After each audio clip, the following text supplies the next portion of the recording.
Breaking news! There is a shift happening inside the Baltimore Ravens building that could quietly redefine the identity of this team moving forward. A former player who once set the tone on Sundays is now stepping into a leadership role that carries enormous responsibility. At the same time, contract decisions are looming that could impact the core of this roster in a major way. Expectations are high, pressure is real, and some of these moves might surprise you. But before we move on, make sure you hit that like button if you're a true Ravens fan. It's always amazing to see fans of all ages supporting this team. And if you feel like it, comment, "Go Ravens!" Let's see how strong the flock really is. Now let's get straight into it. The Baltimore Ravens have officially promoted Anthony Levine Sr. to Special Teams Coordinator, and this move feels bigger than just a title change. This is a statement about culture, identity, and leadership. Levine is not just another coach climbing the ladder. He is the Ravens' all-time leader in special teams tackles. He built his NFL career on grit, consistency, and effort in the game's most overlooked phase. Levine originally entered the league as an undrafted free agent with the Green Bay Packers in 2010, spending 2 seasons on the practice squad and even winning a Super Bowl while there. After being released in 2012 roster cuts, he signed with the Ravens practice squad on September 3,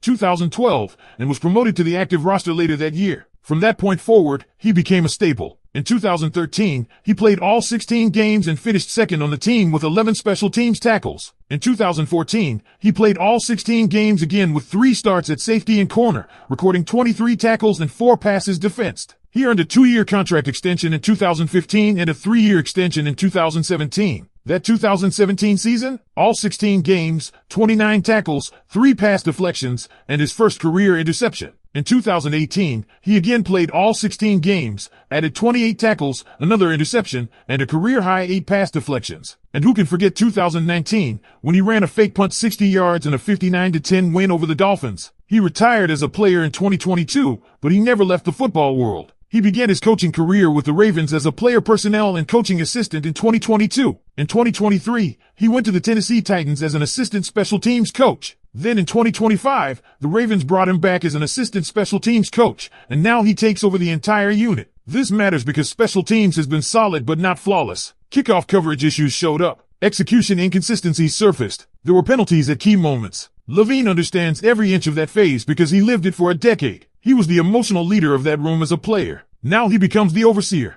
The Ravens also added experience around him by hiring Ben Kotwica as a senior assistant on special teams, someone who has previously served as a special teams coordinator with multiple franchises and even worked as interim coordinator with the Rams. Pairing Levine's fire and player connection with a veteran assistant is a strategic balance, and that theme of balance shows up across the staff. The Ravens officially hired Kerry Colbert as wide receivers coach. Colbert played in the NFL from 2004 through 2011, including time with the Carolina Panthers, Denver Broncos, Seahawks, Lions, and Chiefs. He began coaching at USC in 2010, later coached at Georgia State where he worked with Jesse Minter and P.J. Volker, then Alabama as an offensive analyst. Back to USC in multiple roles including wide receivers coach from 2019 to 2021, Florida in 2022, and most recently the Denver Broncos under Sean Payton. This staff blends youth with experience, NFL backgrounds with college innovation, and multiple connections under the Sean Payton coaching tree. It is not a random collection of names. It feels intentional. But while the coaching staff is coming together, financial decisions are approaching fast. By March 1st, if extensions are not completed for DeAndre Hopkins and Tylan Wallace, their contracts will void. That does not change total cap space immediately, but extensions could allow the Ravens to spread dead money. Without extensions, that dead cap hits this year. Then comes March 15th. Roquan Smith and Marlon Humphrey are both due $4 million roster bonuses. Both could technically be post-June 1st cuts, which would save $20 million each, but that savings does not hit until after June 1st. That timing matters because it does not help during the first wave of free agency. Roquan Smith feels unlikely to move. His contract structure and impact make a release difficult to justify. Marlon Humphrey, however, presents a real decision point. The Ravens would prefer a restructure, but this is not a simple cap conversion. It would require him to take less money. If an agreement cannot be reached, Baltimore could move on, creating significant cap flexibility later but also opening a serious hole at cornerback. And that leads to the bigger strategic question. If Marlon Humphrey is not on the roster, does the team pivot toward drafting a corner early? Or do they stay committed to building the trenches and generating more pass rush under Jesse Minter's defensive leadership? There are layers here. Cap timing, roster balance, scheme adjustments, the coaching overhaul, leadership transitions. The Ravens are reshaping more than just a depth chart. They are reshaping identity. And this is where things get even more interesting,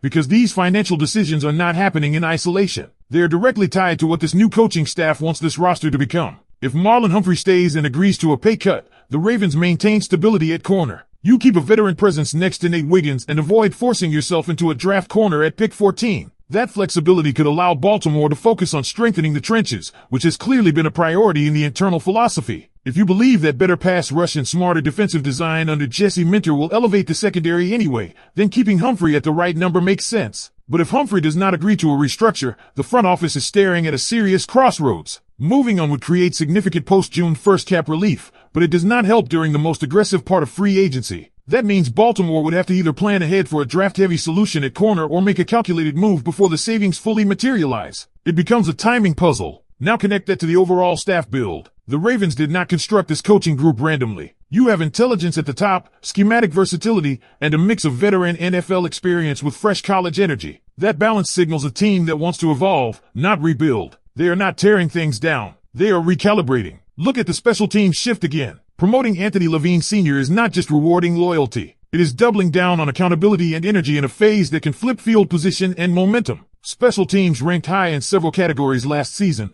but kickoff coverage and penalties left room for improvement. Levine understands those margins better than almost anyone in franchise history. When players talk about how he motivates them, how he cuts through to the room, that matters. Culture starts there. Pairing him with Ben Kobwicka adds experienced structure. That combination suggests Baltimore wants intensity with technical precision. That formula mirrors what is happening across the roster. Youth paired with experience, fire paired with knowledge. The wide receiver hire follows the same blueprint. Kerry Colbert brings NFL playing experience and a long coaching track record that stretches from USC to Alabama to Florida to Denver under Sean Payton. That connection to the Payton coaching tree shows up repeatedly on this staff. There's a common thread in offensive philosophy. There's continuity in terminology and approach. That reduces learning curves and creates cohesion. Now bring this back to the pending decisions with DeAndre Hopkins and Tylan Wallace. If extensions are not done before March 1st, their contracts void and the Ravens absorb the dead money this year. Extensions could spread that out. Hopkins, in particular, brought value and presence. His volume may not have been as high as some expected, but his experience and reliability were noticeable. Wallace's role decreased, which complicates his future. These are not headline-grabbing moves like cutting a Pro Bowl corner would be, but they affect depth, flexibility, and how aggressive the Ravens can be in March. And here's the key, nothing about this offseason feels accidental. The Ravens are positioning themselves to be smarter, more efficient, and more adaptable. This is not about flashy headlines. It is about alignment, coaching philosophy, cap management, and roster construction all moving in the same direction. But there is risk. If you move on from Humphrey and fail to adequately replace that production, the secondary becomes vulnerable. If you lean too heavily into trenches and underestimate coverage needs, elite quarterbacks will expose that. On the flip side, if you overcommit financially to aging veterans, you limit flexibility to build around younger foundational pieces. This is the tension that defines championship windows. The Ravens are not far away. They are not rebuilding. They are adjusting pieces around a core that still believes it can compete at the highest level. The staff changes signal confidence. The contract decisions signal discipline. But the margin for error is thin. And that is what makes this offseason fascinating. So now it comes down to execution. Can the front office balance cap health with competitive urgency? Can the new staff translate intelligence into on-field efficiency? Can Anthony Levine elevate special teams from solid to game-changing? And most importantly, will the Ravens make the bold move at corner if negotiations stall?